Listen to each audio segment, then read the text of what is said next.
ಸಿದ್ದು ಪದತ್ಯಾಗಕ್ಕೆ ಕ್ಷಣಗಣನೆ ಶುರುವಾಗಿದೆ. High voltage ಕೇಂದ್ರವಾಗ್ತಾ ಇರೋದು ಕಾವೇರಿ ನಿವಾಸ.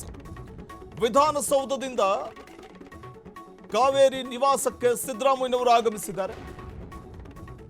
ಒಂದ್ ಕಡೆ ರಾಜ್ಯ ಕಾಂಗ್ರೆಸ್ನಲ್ಲಿ ನಾಯಕತ್ವ ಬದಲಾವಣೆ ಕುರಿತು ಚರ್ಚೆಗಳು ನಡೀತಾ ಇರುವಂತಹ ಸಂದರ್ಭದಲ್ಲೇ ಇದೀಗ ಕಾವೇರಿ ನಿವಾಸ ಹೈ ವೋಲ್ಟೇಜ್ ಕೇಂದ್ರವಾಗಿ ಮಾರ್ಪಟ್ಟಿದೆ. ಸಿಎಂ ಕುರ್ಚಿ ತ್ಯಾಗದ ಸೂಚನೆ ಸಿಕ್ತಿದ್ದ ಹಾಗೆಯೇ ಅವರ ಆಪ್ತ ಸಚಿವರುಗಳು, ಶಾಸಕರುಗಳು ಸಿಎಂ ಭೇಟಿಗೆ ಆಗಮಿಸುತ್ತಿದ್ದಾರೆ. ಹೈ ವೋಲ್ಟೇಜ್ ಕೇಂದ್ರವಾಗಿ ಪರಿಣಮಿಸ್ತಾ ಇದೆ ಹೀಗಾಗಿ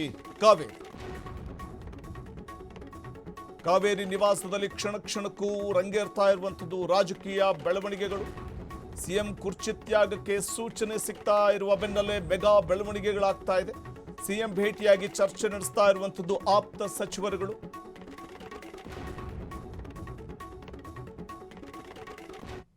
ಸಿದ್ದರಾಮಯ್ಯನವರು 3 ವರ್ಷಗಳ ಕಾಲ ಅಧಿಕಾರದ ಗದ್ದುಗೆಯಲ್ಲಿ ಇದ್ರು.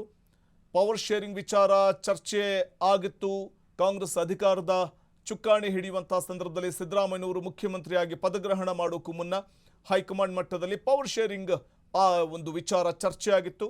2.5 ವರ್ಷದ ನಂತರದಲ್ಲಿ ಡಿ.ಕೆ. ಶಿವಕುಮಾರ್ ಸಿಎಂ ಆಗಿ ಅಧಿಕಾರದ ಗದ್ದುಗೆ ಇರ್ತಾರೆ, ಅವರಿಗೆ ಬಿಟ್ಕೊಡಬೇಕು ಅನ್ನುವಂಥ ಒಂದು ಚರ್ಚೆ ಕೂಡ ಆಗಿತ್ತು ಅನ್ನುವಂಥ ಮಾತು ಕೇಳಿಬರ್ತಾ ಇತ್ತು. ಅಂತಿಮವಾಗಿ 2.5 ವರ್ಷ ಮುಗಿದು 3 ವರ್ಷ ಕಂಪ್ಲೀಟ್ ಮಾಡ್ತು ಕಾಂಗ್ರೆಸ್ ಸರ್ಕಾರ.